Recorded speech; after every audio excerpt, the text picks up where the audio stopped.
ਉਹ ਮੈਂ ਕਿਹਾ ਨਹੀਂ ਚੌਧਰੀ ਦੇਖੇ ਰਾਤ ਦਿਨ ਇੱਕ ਕਰ ਦਿਆਗਾ, ਤੁਸੀਂ ਰਿਸ਼ਤੇ ਤੋਂ ਇਨਕਾਰ ਨਾ ਕਰੋ। ਉਹਨਾਂ ਕਿਹਾ ਨਹੀਂ ਚੌਧਰੀ ਨਾ ਤੂੰ। अस्सलाम वालेकुम भैनों ते भरावो, मैं तुहाडा अपना चौधरी परवेज टन टना टन। अच्छा जी, जब मैं छोटा हुंदा सा ना ते मैं कहंदा सा वड्डा हो गया मैं शादी करांगा, ते नाल दे जेहड़े मेरा मजाक उड़ांदे सी, कहंदे सी चौधरी तेरा रंग ही सही नहीं, तेनू किने रिश्ता देना। और मैं आख्या रंग नू छड्डो, चौधरी पैसे कमाएगा।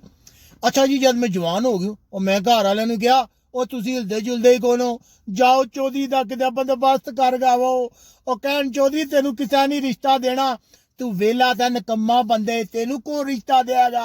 ਉਹ ਮੈਂ ਕਿਹਾ ਪਤਾ ਤਾਂ ਕਰੋ ਨਾ, ਤੁਸੀਂ ਘਰ ਬਹਿ ਕੇ ਅੰਦਾਜ਼ੇ ਲਾ ਲੈਂਦੇ ਹੋ। ਅੱਛਾ ਜੀ, ਮੇਰੇ ਕਹਿਣ ਤੇ ਨਾ ਘਰ ਵਾਲੇ ਟੁੱਟ ਜਾਣ, ਉਹ ਜਾਣ ਅਗਲਿਆਂ ਨਾਲ ਗੱਲ ਕਰਨ ਜਾਵੇ, ਬੜੀਆਂ ਖੂਬੀਆਂ ਦੱਸਣ ਕਿ ਚੌਧਰੀ ਇਹ ਕਰਦਾ, ਚੌਧਰੀ ਬੜਾ ਗੱਲ ਵਾਲਾ। ਉਹ ਪੁੱਛਣਾ ਦੱਸੋ ਚੌਧਰੀ ਕੰਮ ਤੇ ਜਾਂਦਾ। ਉਹਨਾਂ ਕਿਹਾ ਨਹੀਂ ਅਜੇ ਛੋਟਾ ਹੈ, ਉਹ ਕਰ ਲਵੇਗਾ। ਉਹਨਾਂ ਕਿਹਾ ਜੇ ਛੋਟਾ ਹੈ ਉਹਨੂੰ ਖਿਡੌਣੇ ਲੈ ਕੇ ਦਿਓ, ਉਹ ਖਿਡੌਣਿਆਂ ਦਾ ਕਿੱਡਾ, ਉਹਨੂੰ ਰਿਸ਼ਤਾ ਨਹੀਂ ਚਾਹੀਦਾ, ਉਹਨੂੰ ਕੰਮ ਕਾਜ ਲਾਓ ਤੇ ਤਾਂ ਉਹਨੂੰ ਕੋਈ ਰਿਸ਼ਤਾ ਦੇਗਾ। ਘਰ ਵਾਲੇ ਕੇ ਮੈਨੂੰ ਆਖਣ ਚੌਧਰੀ ਅਸੀਂ ਜਿੱਥੇ ਵੀ ਜਾਂਦੇ ਆ ਤੇਰੀ ਵਜ੍ਹਾ ਤੋਂ ਬੇਇੱਜ਼ਤ ਹੁੰਦੇ ਆ। ਮੈਂ ਕਿਹਾ ਤੁਸੀਂ ਫਿਕਰ ਨਾ ਕਰੋ, एक दिन चौधरी ऐसा काम करेगा कि रिश्ते वाले टुर गए होंगे। अच्छा जी, ये बड़िया स्कीमां लाइया, वो रिश्ता कित्थों लभा मैं सारे नूं कवां। ਉਹ ਕਹਿਣ ਸ਼ੇਖ ਚਿਲੀ ਨਾ ਬਣ, ਕੋਈ ਕੰਮ ਕਾਜ ਕਰ।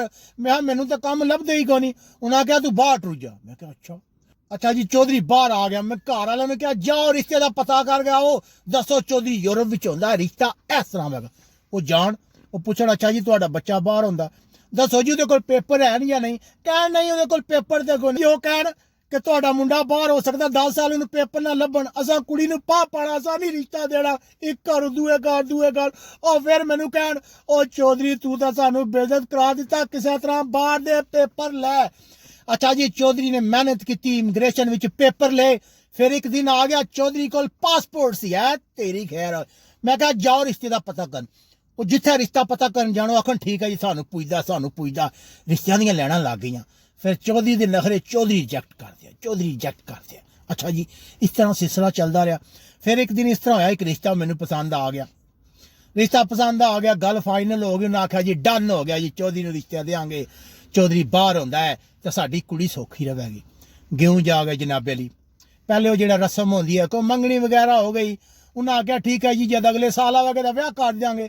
अच्छा जी, मैं अगले साल गेहूं, ओ देखो जिस वेले बंदे दी किस्मत माड़ी होवे, ਉਹ ਮੇਰੇ ਯਾਰ ਦੋਸਤ ਆ ਕੇ ਮੈਨੂੰ ਮਿਲਣ।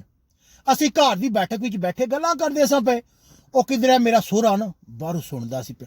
ਉਹ ਮੈਨੂੰ ਕਹਿੰਦੇ ਨੇ ਚੌਧਰੀ ਹੁਣ ਤੇਰਾ ਵਿਆਹ ਹੋਣ ਲੱਗਾ, ਇਤਨੇ ਸਾਲ ਬਾਹਰ ਹੋ ਗਏ ਨਹੀਂ, ਕੋਈ ਕੰਮ ਕਰੀ ਹੁਣ। ਉਹ ਮੈਂ ਕਿਹਾ ਚੌਧਰੀ ਨਾ ਜ਼ਿੰਦਗੀ 'ਚ ਕੰਮ ਕੀਤਾ ਨਾ ਅੱਗੇ ਕੰਮ ਕਰਨਾ। ਅੱਛਾ ਜੀ, ਇਹ ਗੱਲ ਹੁੰਦੀ ਪਈ। ਮੈਂ ਬਾਹਰ ਗਿਆ, ਅੱਗੂ ਸਹੁਰਾ ਮੇਰਾ ਕਹਿੰਦਾ ਕਿ ਪੁੱਤਰ ਸਾਡੇ ਵਾਲੂ ਜਵਾਬ ਹੀ ਸਮਝਦੇ ਹੋ, ਰਿਸ਼ਤਾ ਨਹੀਂ ਦੇਣਾ, ਤੂੰ ਕੰਮ ਨਹੀਂ ਕਰਨਾ।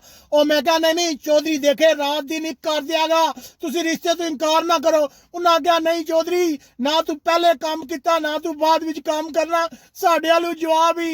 ਇੱਕ ਵਾਰ ਫਿਰ ਚੌਧਰੀ ਦਾ ਰਿਸ਼ਤਾ ਆਉਂਦਾ ਰਹਿ ਗਿਆ ਏ।